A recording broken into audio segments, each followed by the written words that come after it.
All right.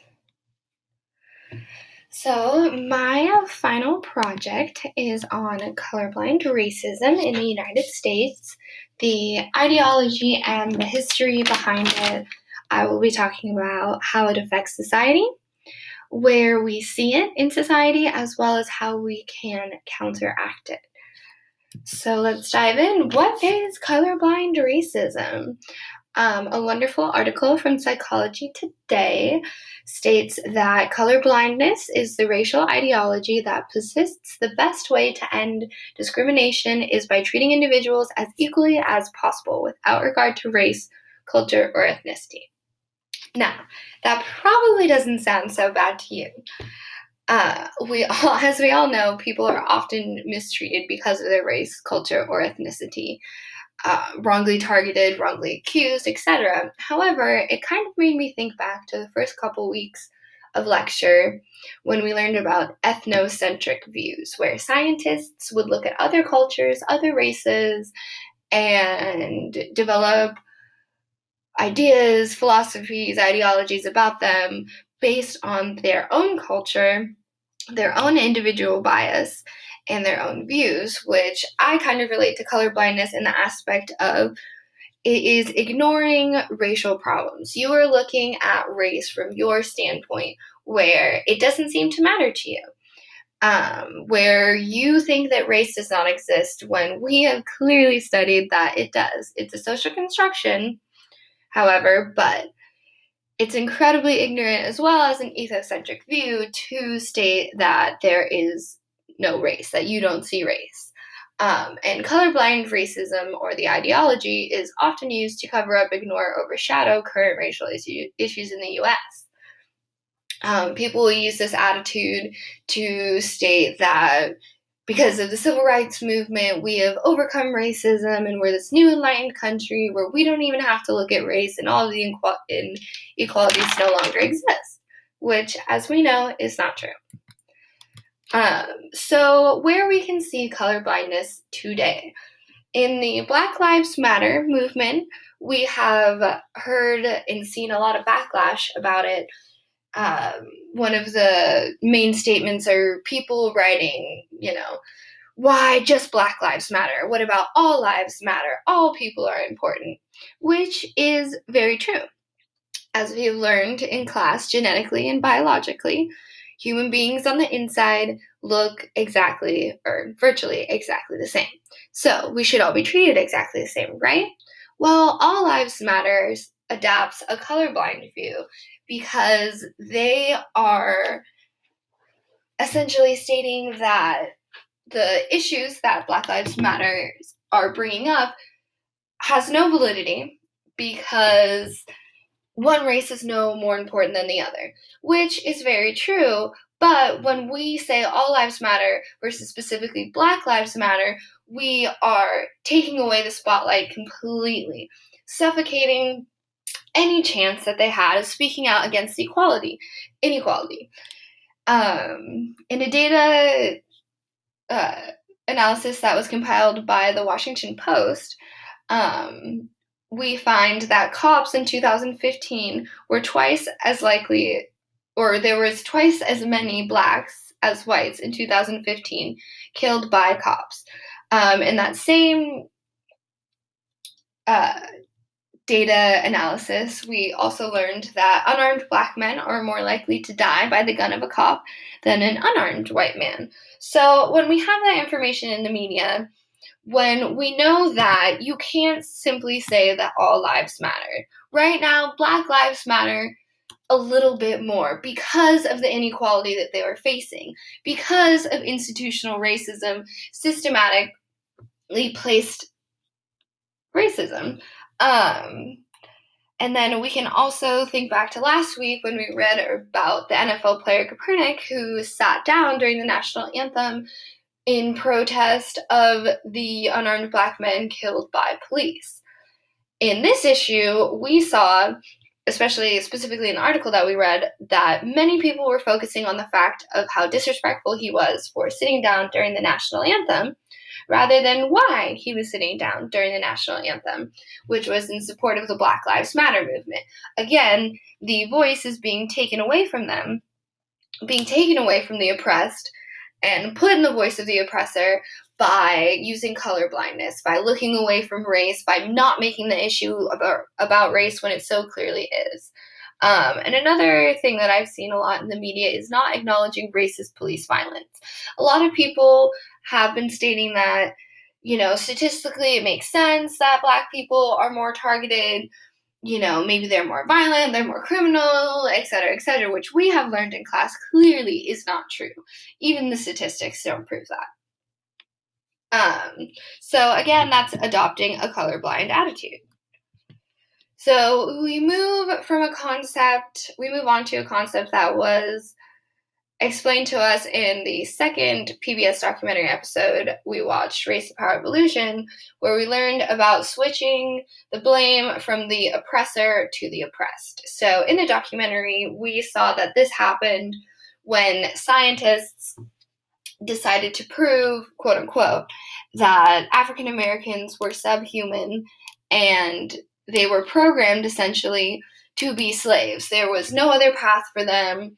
They were just lower than white people, and that is the direction that they were going to be taking. So there's no path other than that for themselves. We can connect this into modern day attitudes of colorblindness in the essence that when you say that you're colorblind, that you are not seeing race, you are not only making it about you and yourself and that you're this enlightened person, but you're also taking away, again, the voice of those being oppressed by saying that their race doesn't matter. Race is the issue that they feel is causing their inequity, and we are telling them that, A, it's not there, it doesn't exist, and you shouldn't care about it. Which obviously can be pretty detrimental to society, especially to those that are being oppressed, and it kind of makes sense that race riots will ensue from attitudes like this because people's voices simply are being shut down and people aren't being heard. So we can also kind of connect color blindness in science, since we are studying scientific racism. It actually is kind of beneficial in science to be colorblind. As we have learned, for many, many, many years, scientists tried to prove that genetically you can see race and that race does exist and you should look at someone biologically first from a racial standpoint.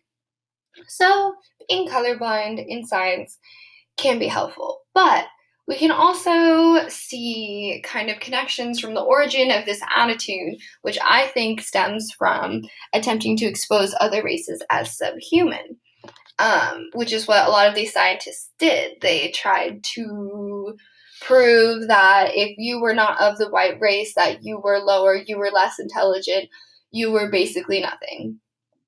And that led to an ignorance of race, an ignorance of accepting other people, where they come from, etc. So colorblindness is dehumanizing, which I believe is also what those scientists were trying to do by making other races subhuman. So colorblind is another way to dehumanize, because it states that you are willing to ignore and remove an entire section of someone's identity and choose not to see it simply because you don't want to deal with it. Which is pretty hurtful and counterproductive in American society. So that leads to the effects of colorblindness in the U.S. So, number one, causes citizens to ignore racial issues, not see inequality, because they believe we have risen from our racist past. Institutionally wise, possibly that's true with segregation laws being abolished. However, we are in no way, shape, or form above racism. We are still incredibly disproportionate when it comes to who is benefiting the most in American society. And colorblindness also perpetuates the complexities and the difficulties that come to talking about race. So when you say that you don't see color, how are you really supposed to have a conversation about race? We know that genetically it doesn't technically exist, but historically it does. So you can't look away. This kind of made me think about, in our second week, we watched a video entitled Black People Talk to White People About Race, Even If They Don't Know Where to Start. And one of the women interviewed stated that the well-meaning white people thing often boils down to, I don't know how to do this difficult work, so I'm going to put it in your lap to deal with, and that's a burden. One, it presumes that as a person of color, I know everything about being a person of color. So essentially here, this relates to a colorblind concept because I think a lot of people that say they don't see color don't want to do this difficult work. They don't want to sit down and understand where race comes from, why it's socially constructed, how it affects different people. They want someone else to deal with it because it's not their issue. Colorblindness also gives an excuse to enact or not enact laws based on racial lines. So this made me think about environmental racism, such as the Flint, Michigan article we read, where clearly Black children had higher levels of lead in their system than white children, statistically. Number one, that was not very discussed in the media. It wasn't something that was open or something that people actually looked at. People didn't really think to address it.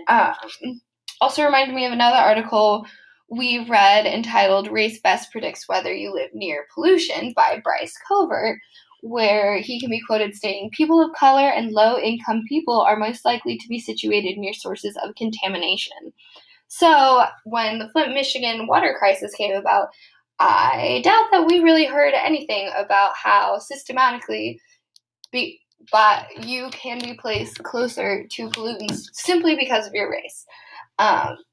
And I mean, that's also another great example of how racism clearly still exists in the United States, and how we aren't taking action to actually look at it, understand why. And colorblindness also creates a struggle for anyone's voice to be taken with validity about racial inequalities. The picture does pretty good justice at explaining this. Someone says, I don't see race, I'm a good person, which actually translates to, I'm going to use my place of privilege to refute and deny the sufferings of those who do not have white privilege, while at the same time erasing their personal cultural history. And that's essentially what you're doing when you talk about colorblindness. You are completely erasing a cultural history. And that's incredibly detrimental to not only an individual, but to a society as a whole. When you can't sit down and look at the inequality, look at the disadvantages that people are systematically receiving because of their race and nothing else, how are you supposed to make any progress? Well, that leads to my final slide, how to counter colorblindness. Number one, don't ignore race. It's easy, simple, straight to the point.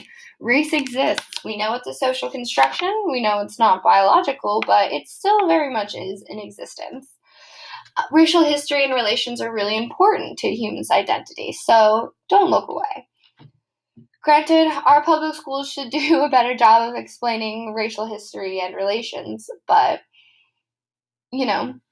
maybe we can take that extra step and do it ourselves. Acknowledge that there is still systematic racism present. Know that we aren't this enlightened United States where everyone lives happily, and we are still not incredibly disproportionate when it comes to equalities of people of different color, of different races. And just look deeper into the new issues posted in the news. Try to see every side. Try to understand different views. Don't just take it for what it is. And that is my presentation. Thank you very much.